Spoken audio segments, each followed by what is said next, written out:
Hey guys, I'm back again. Welcome to day 11 in the life of the Moto Razr Plus 2023. So far, so good with this phone. It is still fast and efficient. The battery life is pretty solid as well. Under moderate to heavy usage, I get 9 hours of battery life, and under light usage, with occasional wireless charging, I will get about 15 hours of battery life on cell, so therefore lasting me a full day. Occasionally, the phone does get warm here and there if I charge it a lot, or just when I do a whole bunch of things at once, like hotspotting, GPS, Google Maps, music. If I do all that at the same time, occasionally it does get warm here and there, but never to the point that it is concerning, but I do want to point that out. Playing games on this phone is pretty satisfying. It is a really big, large, and bright display, 144 Hz refresh rate. I don't do a lot of heavy gaming. I just play Pokemon trading card game, and when I do, plenty of screen estate, super bright. I can do everything I want and never feel like I'm missing a beat. And when I'm done with the phone, I can easily put it back in my pocket and be on my way. And due to the fact that the phone is so small and compact and folded, it fits very well in basketball shorts. It is 100 degrees here in Boston,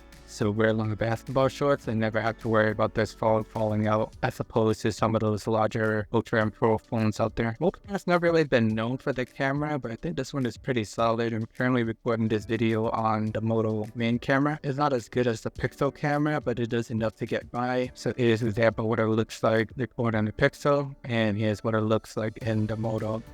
Basically, same room, same condition. I have the light over my head. You can tell the Pixel will look much more crisp and clear. Now, for some reason with the Moto, somewhere along the way, these black bars got attached on top and the bottom where I can't find a way to get rid of it. I went to the video settings and all I see is this noise reduction that I have toggled on. Maybe that might be triggering it, but who knows. But if you're walking around recording videos, it looks pretty fine. You can snap photos here and there under good condition. You can expect to get decent photos. Now I'm just going to jump into some tips and tricks that I learned away after using this phone for over a week. So today I'm going to cover taking a screenshot. You can do it in several different ways. One is to hold down the power button and the volume down. You can easily do it with one hand. In some phones, the power button is on top, so it makes it a little bit awkward to hit the power button and the volume down at the same time because the volume up is in the middle. And that just makes it a little bit more challenging to do screenshot in certain situations. So that's the first option. The second option, you can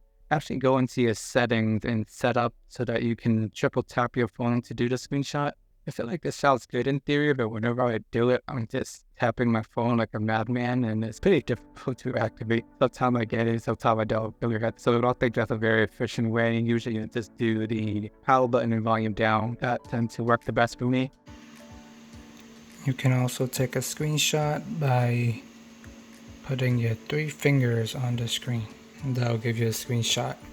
You can edit, share, Google Lens, or throw it in the trash. Another way to take screenshot is to simply pull out your recent screen at the bottom, and then you will see an option to do a screenshot right here at the bottom where you go to your recent apps. So lots of different options there. You would think there'll be some other option in the notification shade. I tried digging around in that, but I couldn't find it. That will be like an easy place to put it as well. You can do screen recording in the notification panel, but for some reason I cannot find the screenshots there. Pretty sure there are apps out there or a million other ways or accessibility menus depending on what you want to do. I mean, where there's a will, there's a way. So many different options to take screenshots. And when you take a screenshot, there's a few different options. First, and it gives you an option to share. You can also delete the screenshot if you don't like it. You can edit the screenshot, so you can just draw on it and text. And another option is you can actually do Google Lens. So if you're ever trying to grab some text or something from a picture, you do a screenshot.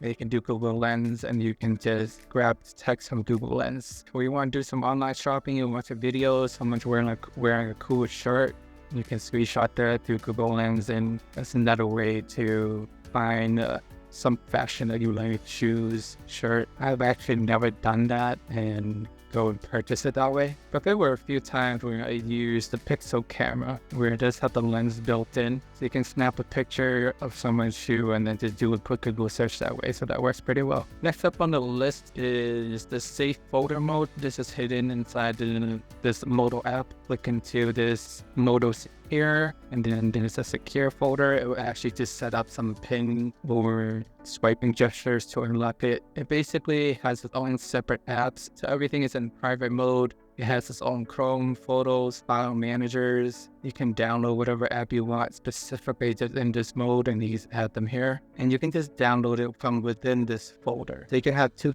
copies of the app technically. One can be in here and one outside of your regular screen. And we use some of these Google apps. It's going to ask you to log in. We can do that if you want, or make another separate login if you don't want everything syncing. I wouldn't recommend logging into Photos and using your regular login and turning on backup if that defeats the purpose of private mode, because if it's all connected and you upload it to your main Google Photos account and then you go back to the other side, it's going to be leaked out there as well. And in general, the file manager have its own secure photo option, so you don't even need to go into this Moto secure thing. You can just do that inside your regular file manager. So you can put any of your personal things in there that you don't want people to see. So it is like a double private mode, if that makes sense. So you need to enter passcode to get into the Moto secure folder. And then you're going to need to enter another password to get into Google File secure folder within the Moto secure folder. So for those that want extra privacy and the things you want to highlight, there's lots of different options for you guys. I can see some situations for this. If you want to hide some naughty photos or videos from your significant other, if you like to take weird pictures of yourself and don't want other people, like your kids, to see it when they touch your phone, just throw them into a secure folder. Some useful stuff there. Another thing I do want to touch on is another request that I got that I didn't cover in the last video is just using Telegram and WhatsApp on the other screen. Both of them work just fine. For some reason, WhatsApp was acting weird for me when I first installed it. It would not launch, so I just uninstall it, reinstall it, and then move everything over from the other phone to here. And once I did that, everything worked fine. I can type okay. Everything shows perfectly. No weird bugs or anything like that. I found that typing in one hand is much slower than two hands, so in some cases, you can just use the Google Assistant voice dictation buttons to click that and